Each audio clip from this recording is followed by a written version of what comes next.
Yes, yes, yes. All right. Cover a couple things, a few things I didn't feel like I covered on the webinar. What I was really trying to give you there is the inspiration.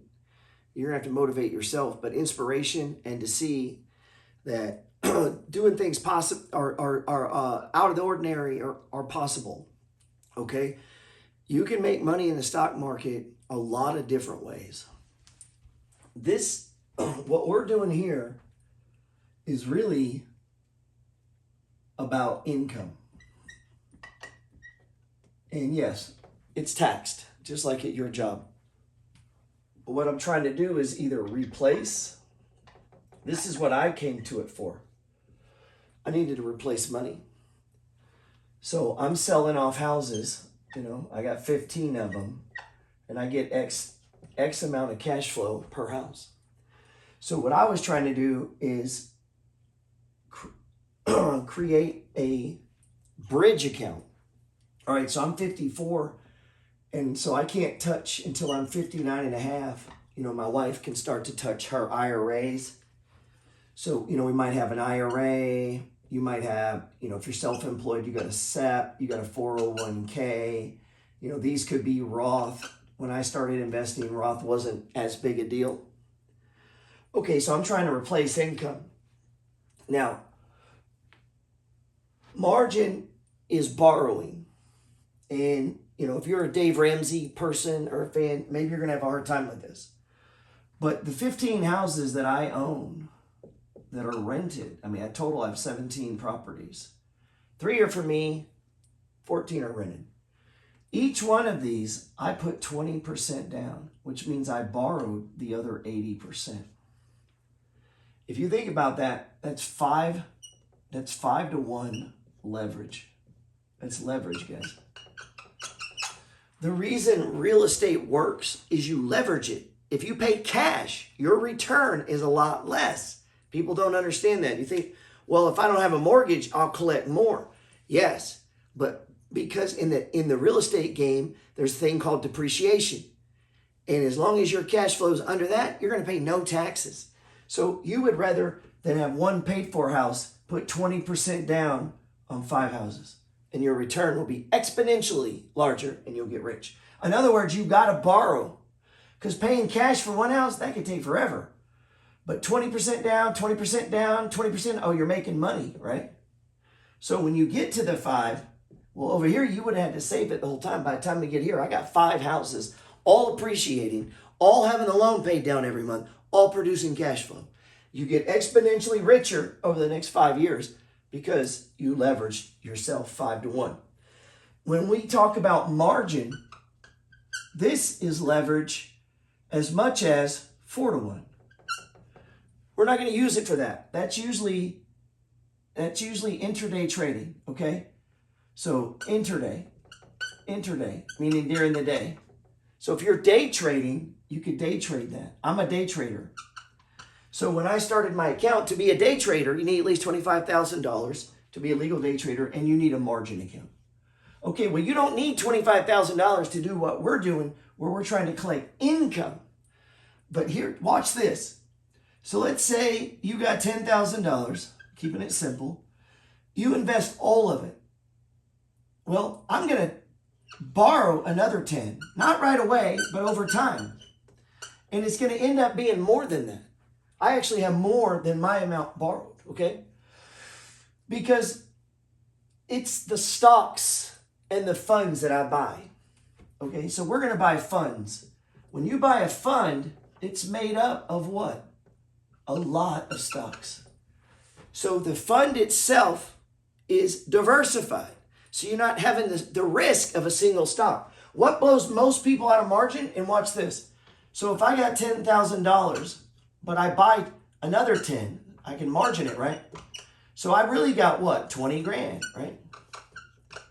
So if the market goes down 10% and we multiply this times 10, what would that be? Well, 10% of 20 is what? $2,000. So the market drops and you go down $2,000, but look, you don't go off the 20, you go off of your 10. So the market went down 10%, but your account dropped what? 20%. So it's leveraged to the upside and it's leveraged to the downside. Okay? Now, so that's an important concept. Okay? When you understand margin, that if you're like me and I got 100 and I'll have 100 borrowed, and I can still pull out money. We're going to get in that in the next time. And that's what makes it magical. Okay? So the way we're going to protect from blowing out is through diversification. We're going to buy funds, not stocks. Now, you might buy some stocks, but I'm going to break it up where 40 to 50% is in what we call anchors. These are traditional closed-end funds. Yeah, they pay a high yield, but these aren't funds. They're not going to run like Netflix. This is not Uber, right? This fund is paying you 14, 15, 16, 17% yield. We want to get paid monthly, at least 1%, hopefully more. 1.5 would be better, right? Every month, okay? Every month. But here's the thing. We're going to jack that up. We're going to leverage it, okay?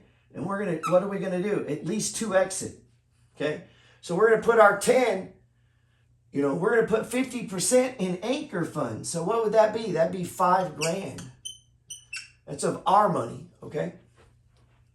We're going to start putting in anchor funds. And if you check the PDF that I've sent, well, before I move forward, let's clear up this borrowing. This is not you moving your retirement account, okay? Keep that shit separate. That works. So I have a SEP IRA. I think I told you this earlier. I have an IRA in my name. I have an IRA in my wife's name. I have a cash trading account, right? And then I had my day trading account. And this is what I converted. Because it never occurred to me to do this. I would keep 30,000 so I could day trade. So I had an extra 5. Anything over the 30, I would usually push to one of these. And that way it's kind of like money I didn't have to save if I made it trading. And I don't day trade every day. And I take a few swing trades in there. But it never occurred to me to take that 30. I had 30K in there. Well, that gives you access to times 4 for day trading. I don't need that. But if we take it down, and let's say it gives you times 3, right? So we don't use all the leverage. You could even just go times 2. I'd rather go times 3. And instead of buying 30,000 of an anchor stock, and our two main ones are CLM, CRF, right? Others are like RIM, although this one pays quarterly. I hate that. You could replace it with AG and C, and there is some single stock risk there. So maybe you could add another one, ARR, and those two kind of replace RIM. Those are mortgage REITs. I wouldn't do that on everything. These are star funds. They drip at the NAV. I talked about that in the video, okay? That means they buy. The stock could be trading, or the fund over here could be trading at $8 like it is today. I think it's at $8.70. And the NAV could be $7. So when you get your 10, let's say your dividend is $70. That would give you 10 shares at $7, be $70. When the market opens, it's going to open at its last price. Your 10 shares are now worth $80. And you made $10 magically because they drip at the NAV. Now, imagine, now add zeros on this. I got friends that get $300 and $400 just from that pop, okay? Which gives you access to more margin. This is the beautiful thing. So we have to manage, if we're using E-Trade, you're only going to pay interest, guys. You're never coming off this loan. The way E-Trade is structured, it drips these at the NAV. We talked about that. That's awesome. You want that. Other brokerages don't do that. Robinhood doesn't do that. M1 doesn't do that, okay? Charles Schwab, as far as I know, doesn't do that. Other funds would be like GOF. We've got BAT. We got BXMT. We got ECC. We got quite a few of these. These are regular closed-end funds. We got USA. We got Y pays monthly, right? These are regular closed-end funds, what they call CEFs. And they tend to pay between 10 and 20%. and they go up and down. Here's a utility one, gut. So we got gut. And honestly, I would just keep adding them. Now, if you're on our newsletter, Second Income, if you're on our newsletter, we're tracking over 100 of these funds. All right? And we don't want to buy them if they're not on sale. They don't have to be an amazing sale. We'll establish a position, but we don't want to put a bunch of money, right? We're following the money flow. So if you go look at gut over here, go look at gut. We didn't buy it until it went down. And then we started picking it up. And now it's run up. Okay? So we're in the green. So we put money to work. It's now in the green. And it pays a monthly dividend of like 11%. Okay? Well, if we own all of these, I think I have 40 something in my fund. They're constantly paying. So if I go to E-Trade and I click I click earned income. You click earned income, right? Click earned income.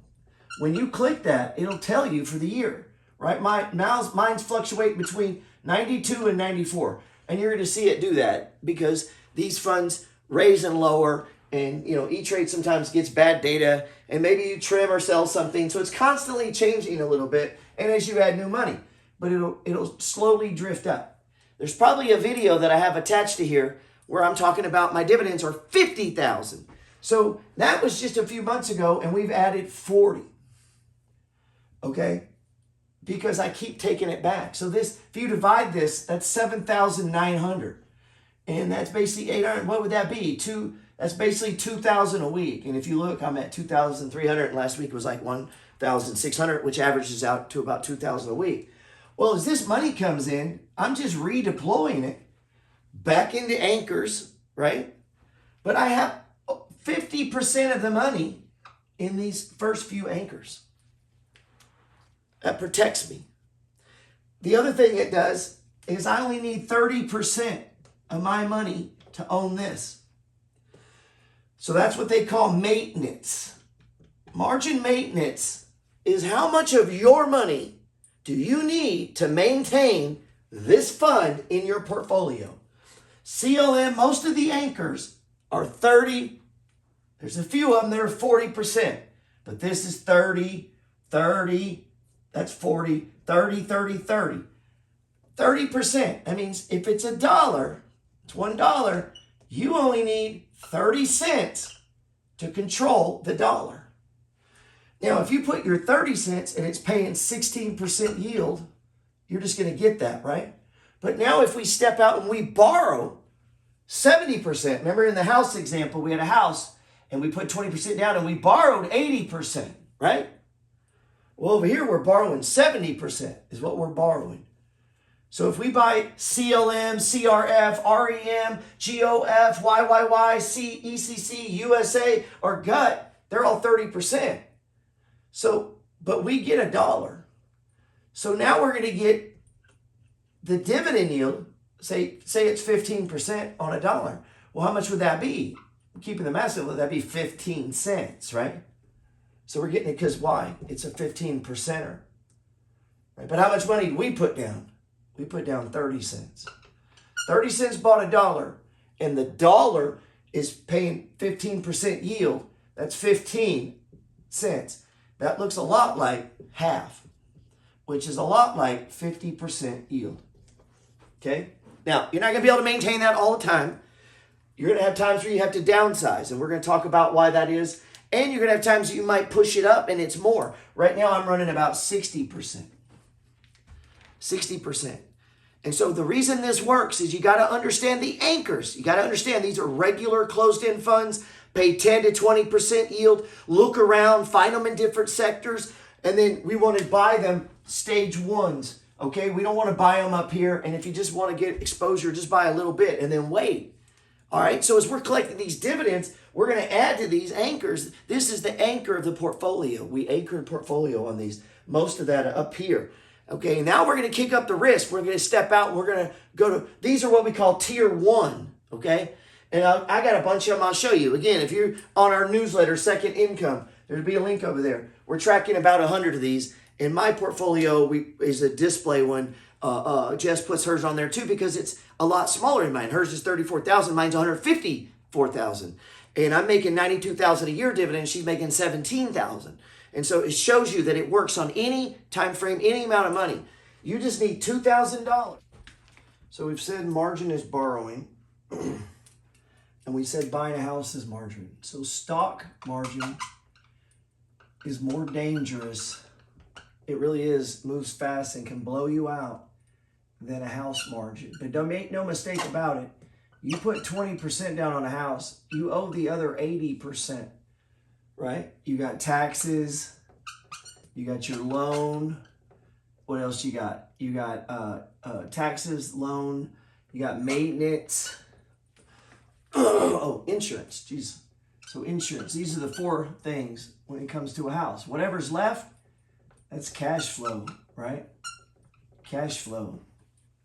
Stock margin, not quite as bad. We want to do 1 to 2, maybe 1 to 3 at the right time. And what I mean by this is our balance. So if I got 100 in there, well, right now I got 153,000, right? But I borrowed another 170. So I'm running pretty hot, you know? I'm running pretty hot. But I still have 16,000 in available withdrawal. But listen, my balance is on this though. See, if that would be 223,000. So if the market drops 10%, let's say the portfolio goes down 10%, that would be 22,300, right? That's going to come off of this. So that would take that down to what, 125, right? That's much bigger than 10%. It's going to be 20%, right? And that number is bigger than this. So if it went from 153 to 125, that difference, that spread is bigger than this. You would have a margin call. So we can't let that happen. Now, part of the reason mine is so low, because it really should be about 45,000. On E-Trade, there's 3 numbers you need to know about. Your income, estimated income, right? So estimated. Your balance. So your balance, how much you got in there, right? Your balance.